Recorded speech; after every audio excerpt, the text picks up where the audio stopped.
How exactly did Luke Skywalker construct his green lightsaber, and how did he almost die doing it? In one of the most traumatic moments of Luke's life, Luke would lose both his right hand and his father's lightsaber over the chasm of Cloud City, both of these things being just before he received the devastating, galaxy-altering news that he was the son of Lord Vader. After successfully escaping Bespin, Luke decided to continue his journey into becoming a Jedi. However, he now faced a problem. He no longer had the Jedi's weapon. The saber that had been gifted to him by Obi-Wan Kenobi was special, not just because it was a relic from the Clone Wars that belonged to his father, but because it might have been one of the last accessible lightsabers in the galaxy as far as Luke knew. He would have to start from scratch like the Jedi of old, and build a lightsaber for himself, eventually constructing the emerald green blade that we all associate with Luke. But what was the exact process that Luke went through to build this lightsaber in a galaxy ruled by the Empire, who intentionally deprived the galaxy of the resources needed to build this legendary weapon? How did Luke manage to create one completely on his own from scratch? Well, today, join us as we sit and open a holocron and discover the truth together.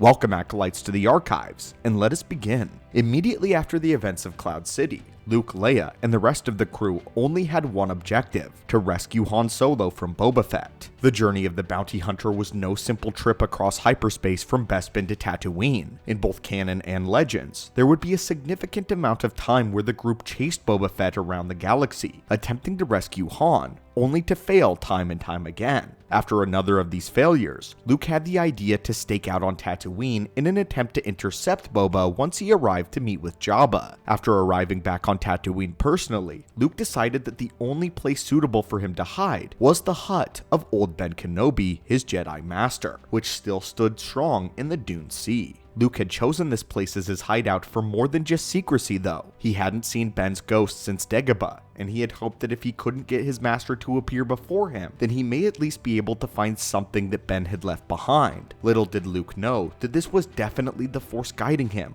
or perhaps Obi-Wan guiding him from within the Force itself. Upon entering Obi-Wan's hut, Luke didn't find anything at first. Unsurprisingly, a Jedi Master didn't exactly have many possessions to leave behind, and anything that may have been there had probably been taken by looters. But what Luke did find was worth far more than anything that he could have ever imagined. Hidden in a secret compartment in the floor was what appeared to be a large box made of boa wood, but it was actually a lockbox protected with a keypad. Luke attempted and failed to open it multiple times in different ways, before finding that it had a fingerprint scanner already loaded with Luke's own DNA. Once he opened the box, he was definitely glad that he had, and no one else had located it. Ben had rigged it with a flash packet that would have burst open, and the entire thing would have burst into flames had anyone attempted to open it that didn't belong. The box contained several things within, but the most important among them was a leather-bound journal and instructions for building a lightsaber. The book is the legendary journal of Obi-Wan Kenobi that would teach Luke everything about the Clone Wars and many important histories of what came before in the Jedi.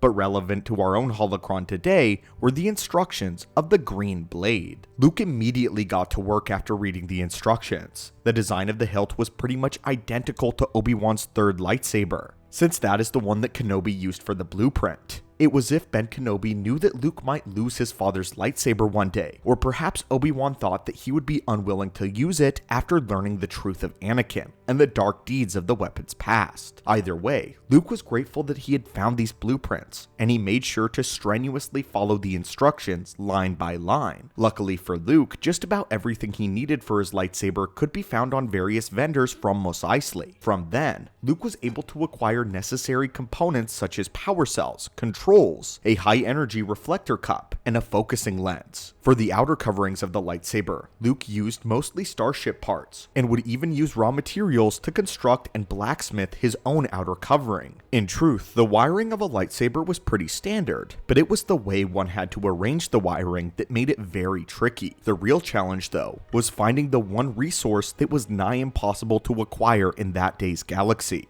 Of course, the Kyber crystal. Even in a galaxy that didn't have the oppression of the Empire, Luke had no idea where to look for a crystal. But luckily, Obi-Wan had accounted for this as well. Within the instructions, Obi-Wan made it clear that he much preferred naturally occurring crystals, as he believed that they were best suited for a Jedi's purpose. But in Luke's unique situation, Obi-Wan included instructions on how to craft a synthetic lightsaber crystal, a common practice of the Sith, not the Jedi.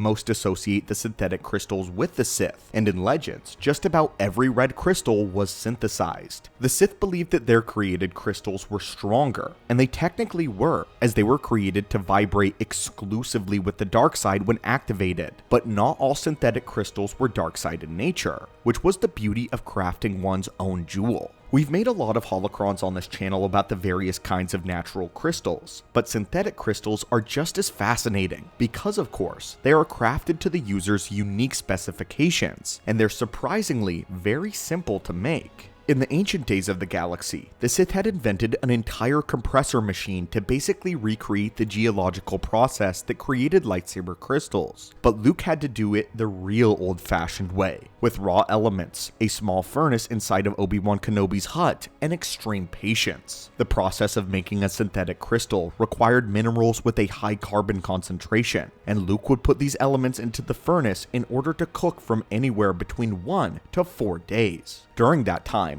Luke would meditate to bring the elements together as one, infusing it with the light side of the Force itself and the Jedi will. More experienced Force wielders would actually know that during this meditation process, the creator of the crystal could guide the formation process in order to increase the potency of the blade. This extreme level of control that one had over their own crystal forming process allowed them to actually craft it to have very unique traits of their own desire. This made synthetic crystals just as connected to the user as a naturally selected crystal would have been. After the baking process, Luke meticulously cut and polished the gem into the shape that he needed it, being careful to do so, as one wrong tap with a shearing tool and he would have shattered his new lightsaber crystal entirely. Luke mentions that although a lightsaber can be crafted with up to 3 crystals of varying density in order to provide the weapon with different intensity switches, Luke decides to keep things simple for his first lightsaber and only used 1 crystal.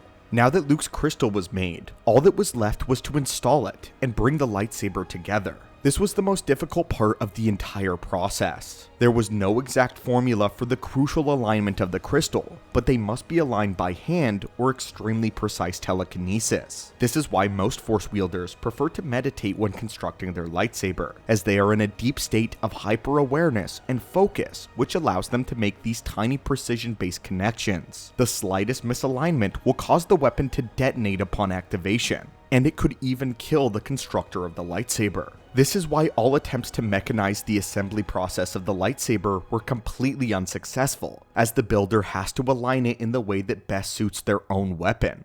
From what we know, Luke did a combination of assembly both by hand and meditation in order to tune into the photo harmonics. It was said that Jedi Masters could build a lightsaber in a matter of days. Luke, however, being far from a Jedi Master at this point, took almost a month to complete his lightsaber. All the while, he was double and triple checking each and every step. His biggest concern was that he would switch on the lightsaber and be instantly vaporized because he hadn't tuned it quite right. Finally, the day would come when the lightsaber was complete, and Luke was ready to give it its first test. We will now hand it over to Master Skywalker's own account of what happened next. When I finally completed the lightsaber, I took it outside Obi-Wan's house. Only R2-D2 was there with me at the time, and I told him to go back inside. It may sound ridiculous, but I thought if something went wrong, I needed someone to tell Leia that Luke Skywalker, the galaxy's biggest idiot, had flash-flamed himself into a black crisp because he couldn't follow an elementary circuit program. I waited until R2 was out of sight before I pushed the control button.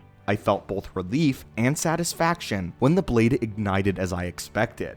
I waved it experimentally to find that it had a very good balance, maybe even better than my first lightsaber. Holding one hand near the blade, I felt no sensation of heat, which meant the conductors were working well. I tested the blade by whipping it down at an angle to cleave through a wrist-thick chunk of rock. It passed through the rock easily, leaving behind a smooth cut.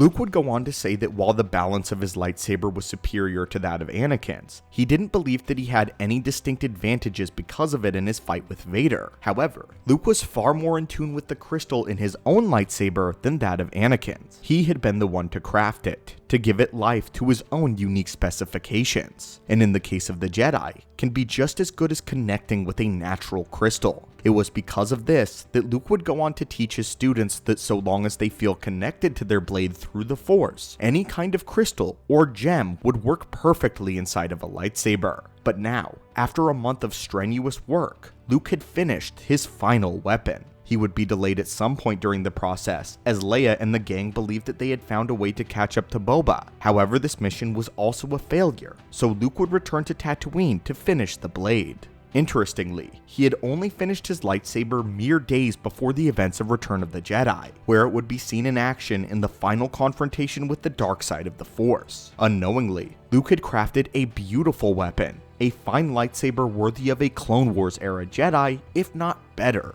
Even Darth Vader admired its construction when holding it in his hands, pleased that his son had come so far in his journey in the Force. Seeing this saber showed Vader how clever, mature, and powerful Luke had grown, which gave him a sense of pride as he watched Luke stand against Palpatine within the throne room. But anyway, my friends and acolytes, this was the entire process that Luke took to constructing his own green lightsaber. Had you wondered how Luke had managed to create a weapon under the circumstances of the Empire? And did you know that he was worried that it would actually kill him when activating the synthetic crystal? As always, my friends, thank you so much for passing by the archives today and sitting with us as we open another holocron. I hope to see you again here at the archives soon, and as always, may the Force be with you.